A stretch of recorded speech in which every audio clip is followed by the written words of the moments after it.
तो यार welcome to 175th episode of Nerdy News. और भाई इस वीक भी कई सारे अमेजिंग अपडेट्स आए हैं। ऑब्वियसली सबसे major highlight Scarlett Johansson and Disney के हुए बीच के केस का है, साथ ही इटर्नल्स, शांग-ची एंड वेनम से रिलेटेड बहुत सारे अपडेट्स हैं। तो ऑब्वियसली एज ऑलवेज कुछ मिस नहीं करना चाहते तो वीडियो एंड तक जरूर देखना। तो सबसे पहले स्टार्ट करते हैं Venom let there be Carnage से।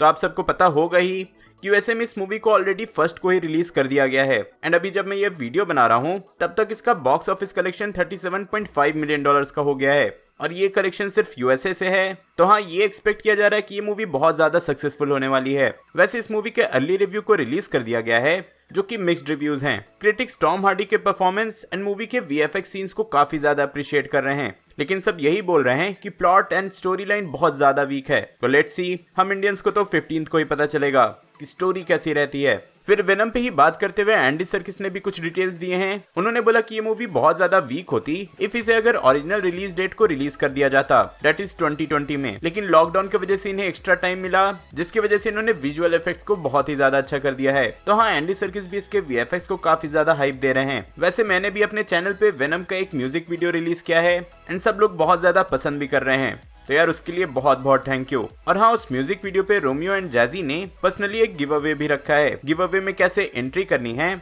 आपको उस म्यूजिक वीडियो के पिन्ड कमेंट में मिल जाएगा।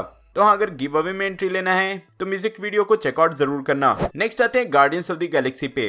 तो रिसेंटली इंस्टाग्राम पे जेम्स गन ने रिवील किया कि रॉकेट एंड ग्रूट का एक life size statue Disney world में इंस्टॉल किया गया है, जो कि आप अभी स्क्रीन पे देख सकते हो। इसी के साथ उन्होंने ये भी रिवील किया कि guardians of the Galaxy holiday special में वो एक नए कैरेक्टर को इंट्रोड्यूस करने वाले हैं जो कि एमसीयू का one of the greatest character होगा।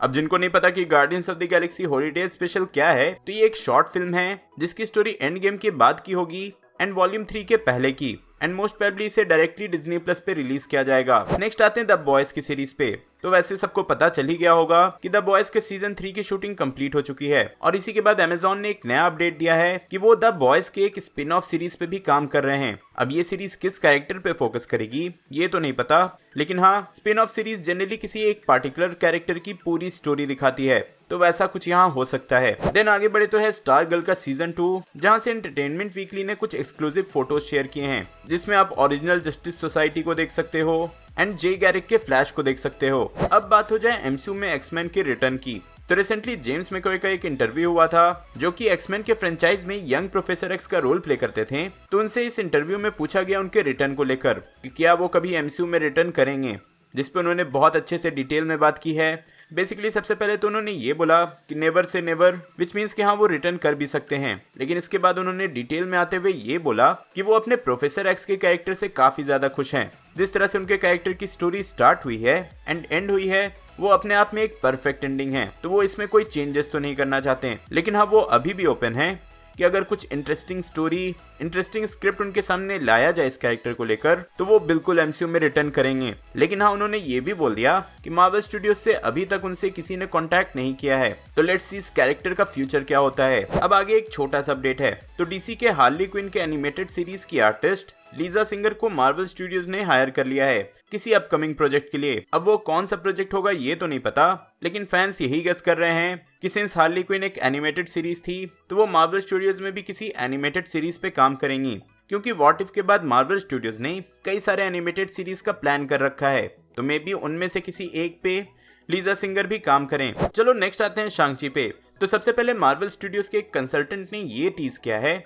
कि शांग-ची के बाद भी एक्टर टोनी लियोंग एमसीयू में रिटर्न कर सकते हैं। उनका फ्यूचर अभी भी मार्वल सिनेमैटिक यूनिवर्स में है। अगर आपने शांग-ची मूवी देखी है तो आप सब जानते होंगे कि वेनबू के कैरेक्टर के साथ क्या हुआ था, तो उसके बाद भी ऐसा स्टेटमेंट देना थोड़ा सा अजीब लगता है, लेकिन सिंस अब मल्टीवर्स है तो भाई कुछ भी हो सकता है। वैसे जल्दी शांग-ची का ब्लू-रे भी रिलीज कर दिया जाएगा, उसका ये कवर फोटो आ चुका है और ये भी रिवील किया गया है कि इसमें कई सारे डिलीटेड सीन्स भी होंगे। टू बी एग्जैक्ट मूवी से 11 सीन डिलीट किए गए थे जो कि इस ब्लू-रे में होंगे। तो हाँ, जैसे ही ब्लू-रे आता है मैं उन सारे सीन्स के डिटेल भी दे दूंगा। फिर शांग-ची के मूवी का ही एक अल्टरनेट स्टोरी लाइन भी था जिसमें शांग-ची की बहन नहीं होती बल्कि एक भाई होता, जो कि मोस्ट प्रोबेबली मूवी का one of the main villain होता। तो हाँ, अब शांग-ची को लेकर बहुत सारे डिटेल्स एंड अपडेट्स आ रहे हैं एंड सिंस अब ब्लूरे रिलीज होने वाली है तो कई सारे बिहाइंड द सीन्स के फैक्ट्स भी आ जाएंगे। नेक्स्ट आते हैं शी हल्क के सीरीज पे। तो शी हल्क से एक्ट्रेस जमीला जमील ने ट्विटर पे अपना ये फोटो शेयर किया और ऐसे ही कुछ लुक उनका सीरीज में भी होने वाला है। अगर आपको पता नहीं तो बता दूं तो ये मूवी में विलन टाइटेनिया का रोल प्ले करने वाली हैं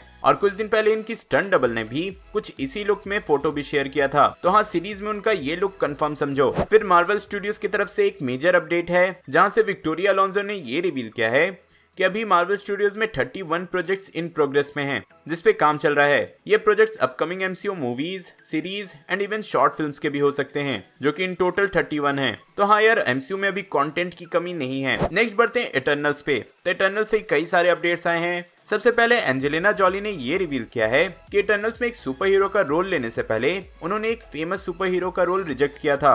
वैसे उन्होंने ये रिवील नहीं किया कि वो कौन से सुपर हीरो को प्ले करने वाली थी, लेकिन कई फैंस ये गेस कर रहे हैं कि ये रोल वंडर वुमन का था जो कि उनके रिजेक्ट करने के बाद गैल गैडोट को गया।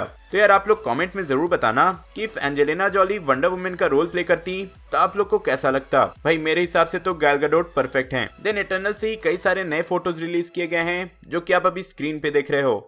मैं जल्दी जल्दी पार कर दे रहा हूँ, आप लोग चाहो तो रोक कर देख लेना। देन इस मूवी की डायरेक्टर क्लोई जॉ ने ये रिवील किया है कि वो एमसीयू की fan Captain America Civil War के बाद हुई हैं। देन इटर्नल्स की डायरेक्टर क्लोई जॉ ने ये रिवील किया कि वो एमसीयू की fan Captain America Civil War के बाद हुई हैं। इस मूवी के पहले भी वो एमसीयू की मूवीज देखती थी, लेकिन वो एक proper hardcore fan Civil War के बाद ही हुई और अगर शायद सिविल वॉर नहीं बनती तो वो कभी इटर्नल्स भी डायरेक्ट नहीं करती। देन उन्होंने ये भी कंफर्म कर दिया कि इटर्नल्स की मूवी में 2 स्टोरी लाइंस चलेंगे, 2 टाइम पीरियड्स के, एक पास्ट एंड एक प्रेजेंट का।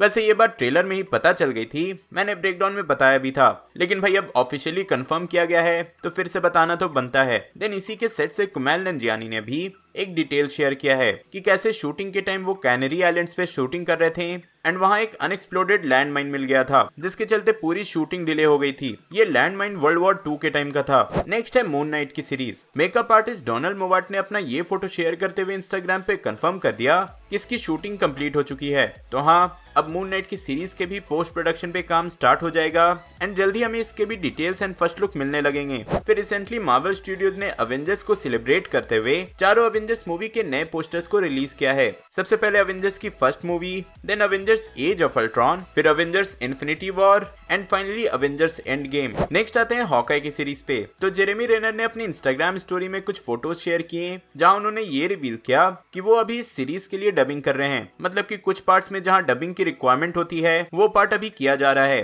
पर हाँ, हमें हॉकाई की सीरीज देखने के लिए नवंबर 24 तक का वेट करना होगा। वैसे हॉकाई के कॉन्सेप्ट आर्ट से उनके कॉस्ट्यूम का पूरा लुक रिवील हो चुका है, साथ ही हेली स्टाइनफील्ड के केट बिशॉप का भी। और फिर हॉकाई की स्पिन ऑफ सीरीज इको से एक मेजर रूमर है। तो ये तो सबको पता है ही कि हॉकाई की एक स्पिन ऑफ सीरीज इको भी बन रही है। तो रूमर के अकॉर्डिंग इस सीरीज में नेटफ्लिक्स के डेयरडेविल के सारे कास्ट दिखेंगे। मतलब कि जो भी आपको नेटफ्लिक्स के डेयरडेविल में दिखा था वो सब अपना रोल इको की सीरीज में कंटिन्यू करेंगे। तो हाँ, ये एक मेजर रूमर है इफ ये सही हुआ तो। चलो अब आ जाते हैं इस वीक के हाईलाइट पे, मतलब कि स्कारलेट जॉनसन और डिज्नी के बीच हुए केस पे। तो स्कारलेट जॉनसन और डिज्नी ने आपस में सेटलमेंट कर लिया है, आउटसाइड कोर्ट, और इस सेटलमेंट के अकॉर्डिंग डिज्नी स्कारलेट जॉनसन को $40 मिलियन और देने वाले हैं। मतलब कि भाई पहले मूवी के लिए उन्हें $20 मिलियन मिल चुके हैं, प्लस $40 मिलियन और मिलेंगे। दैट इज ब्लैक विडो के लिए उन्हें टोटल $60 मिलियन मिलने वाले हैं। यार इंडियन रुपीज में कितने होते हैं कैलकुलेट करके कमेंट जरूर कर देना।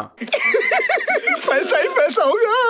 वैसे इस सेटलमेंट के बाद स्कारलेट जॉनसन और डिज्नी ने अपने अपने स्टेटमेंट्स भी दिए। डिज्नी ने बोला कि वो स्कारलेट जॉनसन के मार्वल सिनेमैटिक यूनिवर्स में कंट्रीब्यूशन को समझते हैं और फ्यूचर में भी वो उनके साथ काम करने में इंटरेस्टेड हैं। ऐसे ही कुछ सिमिलर रिस्पॉन्स स्कारलेट जॉनसन ने भी दिया कि वो खुश हैं कि ये सारा इशू रिजॉल्व हो गया डिज्नी के साथ और वो फ्यूचर में डिज्नी के साथ काम करने के लिए भी रेडी हैं। तो हाँ भाई, भले ही दोनों एक दूसरे के साथ काम करने के लिए रेडी हों, लेकिन हाँ ये तो पता है कि स्कारलेट जॉनसन जीत गई, डिज्नी हार गई। तो हाँ, इस पूरे सेटलमेंट पे आपके क्या थॉट्स हैं कमेंट में जरूर बताना। देन आगे बढ़े तो आपको जैक स्नाइडर का डायरेक्टर कट याद तो होगा ही। तो इसी पे recently Thor the dark world के डायरेक्टर एलन टेलर से बातचीत हो रही थी और इस पे उन्होंने ये रिस्पॉन्ड किया कि वो भी चाहते हैं कि थॉर द डार्क वर्ल्ड का डायरेक्टर कट रिलीज किया जाए। अगर आपको पता नहीं तो बता दूं कि थॉर द डार्क वर्ल्ड को थॉर की फ्रेंचाइज में सबसे वीक मूवी माना जाता है। तो हाँ, इसलिए वो अपने डायरेक्टर कट को फैंस को दिखाना चाहते हैं। लेकिन हाँ, इस पे उन्होंने ये भी बोला कि अब बहुत देर हो चुकी है एंड अब लोग मूव ऑन कर चुके हैं और इससे रिलेटेड अब कुछ नहीं हो सकता। तो हाँ, आप लोग जरूर बताना कि आप लोग थॉर द डार्क वर्ल्ड का डायरेक्टर कट देखना चाहोगे या नहीं। भाई मुझे पर्सनली तो कोई इंटरेस्ट नहीं है, क्योंकि थॉर की फ्रेंचाइजी आगे बढ़ चुकी है। टाइका वाइटिटी ने थॉर के कैरेक्टर को पूरी तरह से चेंज कर दिया है, तब पिछले मूवीज के डायरेक्टर कट का कोई मतलब नहीं बनता। एंड जाते आते डीसी फैंडम से छोटा सा अपडेट है। तो एक्ट्रेस जोई क्रेविट्ज, जो कि कैट वुमेन का रोल प्ले कर रही है बैटमैन की मूवी में, उन्होंने बोला कि वो अपने कैरेक्टर के साथ किसी भी तरह के स्टीरियोटाइप नहीं करना चाहती हैं, जो कि पिछले कैट वुमेन के एक्ट्रेसेस के साथ हो चुका है। और उन्होंने डीसी फैंडम को हाइप किया कि हाँ बहुत कुछ कूल आने वाला है। और फिर इसी के साथ रॉबर्ट पैटिंसन ने भी बैटमैन को टीज करते हुए डीसी फैंडम के बारे में बात किया कि हाँ बहुत सारे छोटे मोटे सरप्राइजेस बैटमैन से रिलेटेड आपको डीसी फैंडम में मिलने वाले हैं। तो हाँ यार, पर्सनली मैं भी डीसी फैंडम के लिए एक्साइटेड हूँ, स्पेशली ब्लैक एडम के फर्स्ट लुक के लिए एंड बैटमैन की न्यू ट्रेलर के लिए। तो यार ये थे इस वीक के अपडेट्स। होप सो कि आप पूरी तरह से अपडेटेड हो गए होगे। तो as always video like and share जरूर करना। एंड यार ऐसी ही ऑसम अपडेट्स को मिस नहीं करना चाहते तो अभी सब्सक्राइब करके बेल आइकन प्रेस कर लेना। वेनम का म्यूजिक वीडियो सुनने के लिए ऊपर वाली वीडियो देखें एंड ब्लैक वीडियो का रिव्यू देखने के लिए नीचे वाली। मैं जल्दी और नए वीडियो लेकर आऊंगा। टिल देन बी देसी बी नर्ड।